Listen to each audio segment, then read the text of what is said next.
बिस्मिल्लाहिर्रहमानिर्रहीम। अस्सलाम वालेकुम जी। हम अपने किचन में वापस आ गए हैं। तो आज हम बनाएंगे मोरिंगा, जिसको उर्दू में सुहांजना कहा जाता है। और ये मैं पाकिस्तान से लेकर आई हूँ। इसको हमने बनाकर अच्छी तरह बॉयल करके रख लिया है। ये लिए जी हमने सुहांजना, ये 1 kg है बना बनाया। तो उसके बाद ये हमने लिया है गोश्त, ये ½ kg है। दही लिया है हमने तकरीबन 1.5 पाव, क्योंकि इसमें दही ज़्यादा जाती है, जिससे ये इसका टेस्ट बहुत अच्छा लगता है। और उसके बाद हमने लिया जी पाउडर मसालों में नमक, मिर्च, हल्दी और ये दड़ा मिर्च लिया हमने। अदरक लहसुन का पेस्ट लिया हमने 1-1 चम्मच। उसके बाद हमने लिए 4 से 5 बड़े टमाटर और 2 बड़े साइज के प्याज। तो अब शुरू करते हैं। ये हमने लिया जी बर्तन और इसमें हमने आधा कप ऑयल डाला। चूल्हा करते हैं ऑन और इसमें प्याज डाल दिए। प्याज हमने रफली चॉप किया था, तो इसको थोड़ा सा हम सौते कर लेते हैं।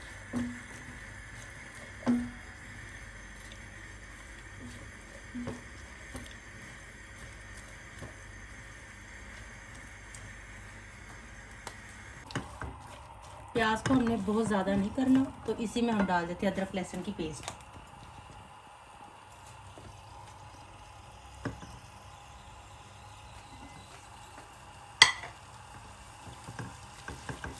अब इन दोनों को अच्छी तरह मिक्स करके पकाते हैं।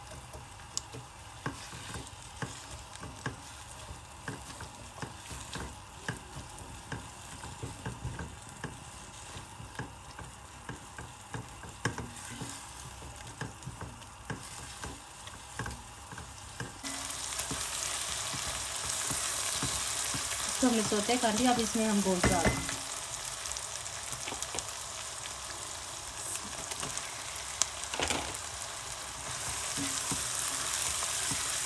गोश्त को इसमें थोड़ा सा हम हिला जुला लेते हैं और इसके बाद इसमें डाल देते हैं टमाटर।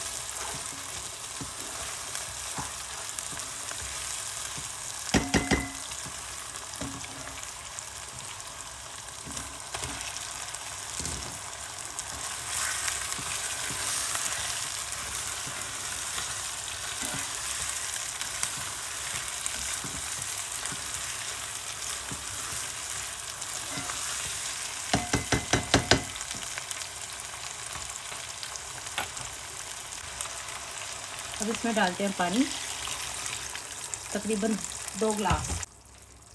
और डाल देते हैं ऊपर ढकना और इसको गलने के लिए रख देते हैं। जब तक ये गलता है फिर बाद में आपसे मिलते हैं।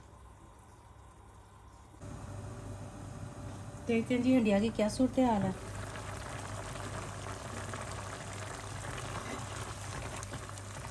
गोश्त तो अभी नहीं गला लग रहा, मगर टमाटर के छिलके उतार लेते हैं।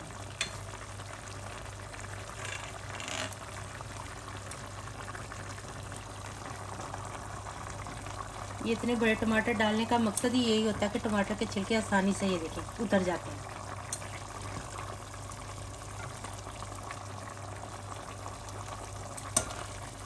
इसी तरह हम सारे छिलके उतार लेंगे और गोश्त को दोबारा ढककर गलने के लिए रख देंगे।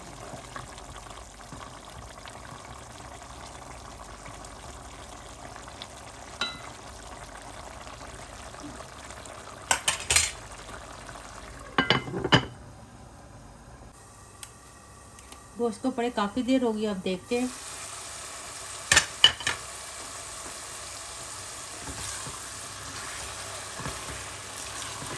चेक कर लेते हैं कितना गला है।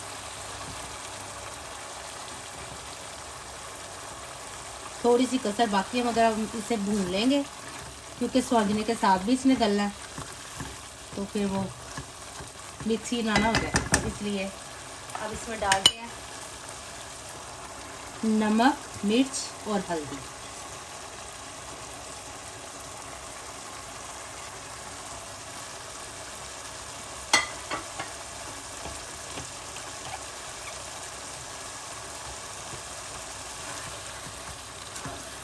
इसको मिक्स कर लेते हैं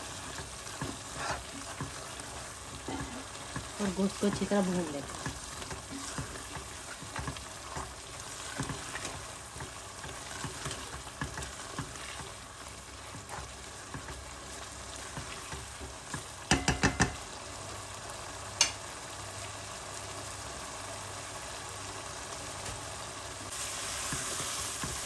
गोश्त को हमने अच्छी तरह भून लिया। अब इसमें हम सुहाजना डालते हैं।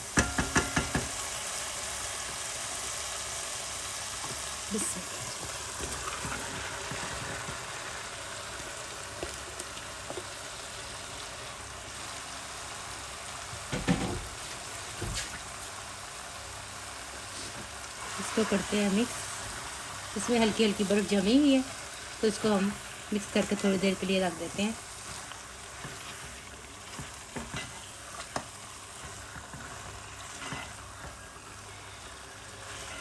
हल्की आंच पे रखते हैं इसको, ताकि इसके अंदर से ये बर्फ़ भी पिघल जाए। और फिर बाद में हम इसमें दही भी शामिल करेंगे। चलिए, आंच को कर दिया हमने हल्का, तब फिर बाद में मिलते हैं। सुहाजने को देख लेते हैं। हाँ जी, इक्वल हो गया सारा, बर्फ पिघल चुकी है। अब हम इसमें दही डाल देंगे।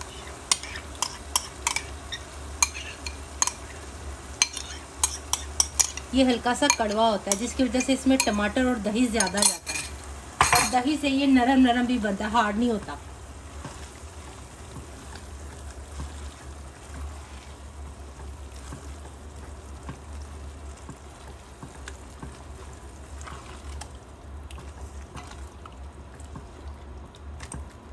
इसको करते हैं अच्छी तरह मिक्स,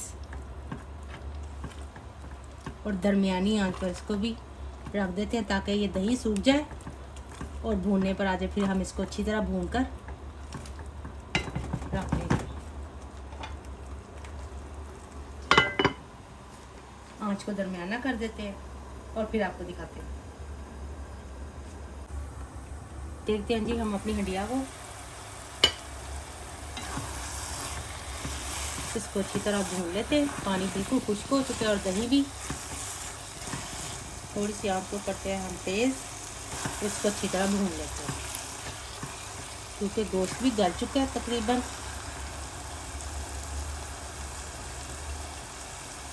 हाँ जी, गोश्त अच्छी तरह गल गया। और इसको अच्छी तरह भून लेते हैं 5-6 मिनट। सुहाजना हमारा तैयार है। आप ही अपने घरों में से बनाएं और लुत्फ़ उठाएं, क्योंकि इसके बहुत ज़्यादा बेनिफिट्स हैं। तो इसलिए ये बहुत ज़रूरी है खाना। ये शुगर को कंट्रोल करता है, कमर दर्द के लिए बेहतरीन है, और असाबी बीमारियों के लिए भी बहुत मुफीद है। और दूध में इससे कम कैल्शियम होते हैं, यानी इसमें कैल्शियम बहुत ज़्यादा है, दूध से भी ज़्यादा, जो हड्डियों और दांतों के लिए बहुत बहुत मुफीद है। इसलिए कोशिश करें कि जब भी इसका सीज़न आए आप इसे इस्तेमाल करें। इसके पत्ते, इसकी जड़ें, हर चीज़ इस्तेमाल होती है, इसकी फलियां।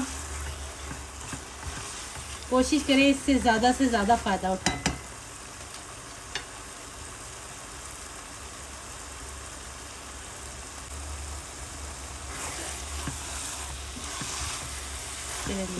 हमारा सुहाजना तैयार है। अब इसमें हम ये चिली फ्लेक्स डाल देते हैं।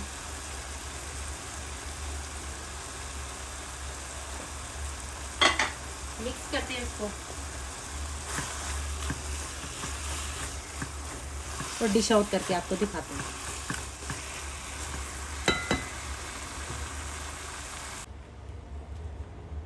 हमारा मज़ेदार सुहाजना तैयार है।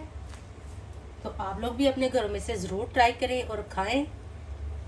और दवाइयाँ खाने से फल या सब्जियां या ये चीज़ें खाना ज़्यादा बेहतर है। फिर मिलेंगे अगली किसी रेसिपी में। अल्लाह हाफिज़।